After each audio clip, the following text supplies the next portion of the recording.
आम बजट पेश होने के बाद लोग क्या सोचते हैं इस पर बातचीत करने के लिए हम इस वक्त आए हैं लक्ष्मी नगर की मार्केट में। तो यहाँ पर मैं सबसे पहले जो जिनसे बातचीत करूँगी, सर क्या आपको इस बार का बजट कैसा लग रहा है? देखो जी, बजट का फ़ायदा तभी होता है जब टैक्स का कोई बढ़े है। जो टैक्स का उन्होंने कोई किया नहीं है, कम जो कस्टमर है, जो भी आके पब्लिक है, वो चाहती है कि हमें बेनिफिट मिलना चाहिए टैक्स में, तो उनकी फिर सेविंग हो जाती है, उससे फिर खरीदारी की ताकत बढ़ जाती है।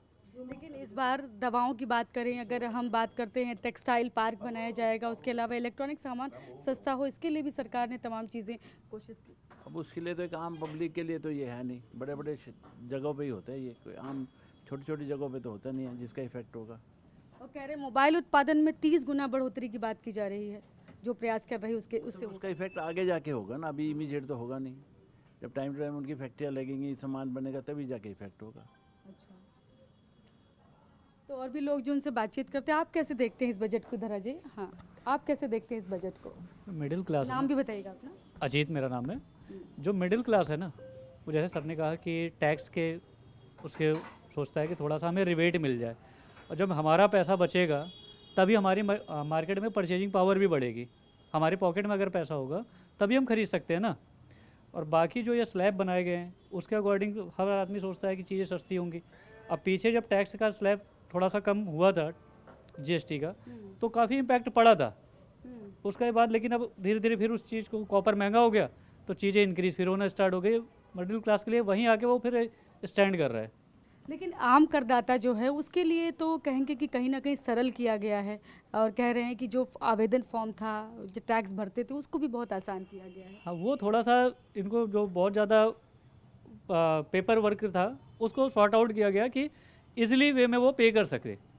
लेकिन अगर जैसे मैं अपनी बात करूं, मेरे लिए क्या है कि मेरा टैक्स अगर बचेगा तो मैं मार्केट में, मेरे जेब में पैसा है, मैं जाके कुछ खरीद सकता हूँ।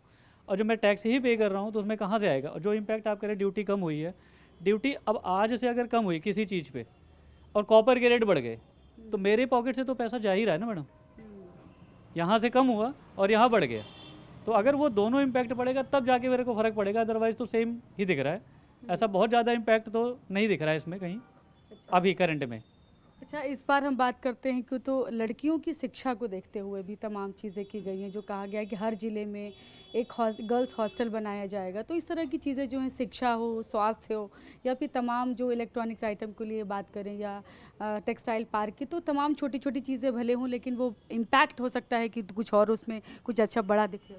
नहीं, इसमें एक चीज़ जो थोड़ा सा अच्छा लगा कि मेडिकल लाइन में, आप इधर आ जी। हाँ। मेडिकल लाइन में जो भी दवाइयाँ हैं, जैसे आज के टाइम में किसी के घर पे कोई इलनेस है तो वो सोचता है कि हमारी कम कॉस्ट में हमें ट्रीटमेंट मिल जाए, तो उस जगह पे अगर दवाइयों की कॉस्ट कम करी गई है वो बेनिफिशियल है, क्योंकि वहाँ एक ऐसा चीज़ है जहाँ आदमी कोई कभी कंप्रोमाइज़ नहीं करना चाहेगा किसी भी लेवल पे। हर आदमी चाहता है कि हमारी फैमिली सेफ़ हो और कम पैसे में हमारा ट्रीटमेंट हो जाए, उसके लिए वो है बेस्ट। हाँ, वो अच्छा लगा। अच्छा, ये कम से कम दवाइयाँ सस्ती हुई, ये तो इसको आप क्या, आप लोग तो एक आम उसकी बात करूँ अगर, तो कैसा लग रहा है ये बजट? कैंसर की दवा सस्ती हुई है, गर्ल्स का जो हॉस्टल जो है हर ज़िले में खोला जाएगा, ऐसा घोषणा की गई है इसमें। उसके अलावा इसमें जो कहा गया है कि आम करदाता जो है उसके लिए सरल किया जाए आवेदन फॉर्म, उसके लिए फॉर्म भरना आसान हो। दूसरा, अब जो बात कर रहे हैं कि टैक्स में अगर कोई गड़बड़ी होती है तो उसके लिए जुर्माना है, लेकिन सज़ा पहले होती थी, जेल होती थी, अब वो भी नहीं होगा। ऐसा मान सकते हैं, अगर बजट में आया है तो बेनिफिट मिलेगा। ऐसा नहीं है कि बेनिफिट अगर आपने बजट में डाला है तो नहीं होगा इसका।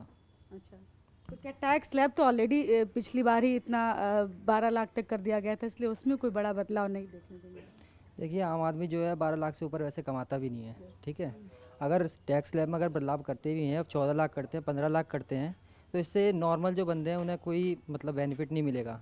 जो आजकल नॉर्मल जो प्रति व्यक्ति आय है वो 3 से 4 लाख रुपए है, और इनने 12 लाख कर रखा है ऑलरेडी। इससे कोई जो आम वर्ग के लोग हैं ना, कोई बेनिफिट नहीं है। तो देखिए, यहाँ पर जो लोग हैं, जब मैं इलेक्ट्रॉनिक शॉप में थी और यहाँ पर जो खरीदार भी हैं और यहाँ पर काम करने वाले लोग भी हैं और मालिक भी हैं, उनकी राय हमने यहाँ पर जाने कि वो क्या सोचते हैं इस बजट को लेकर। कैमरा पर्सन रोहित के साथ में शालिनी वाजपेयी, TV9 भारतवर्ष, दिल्ली।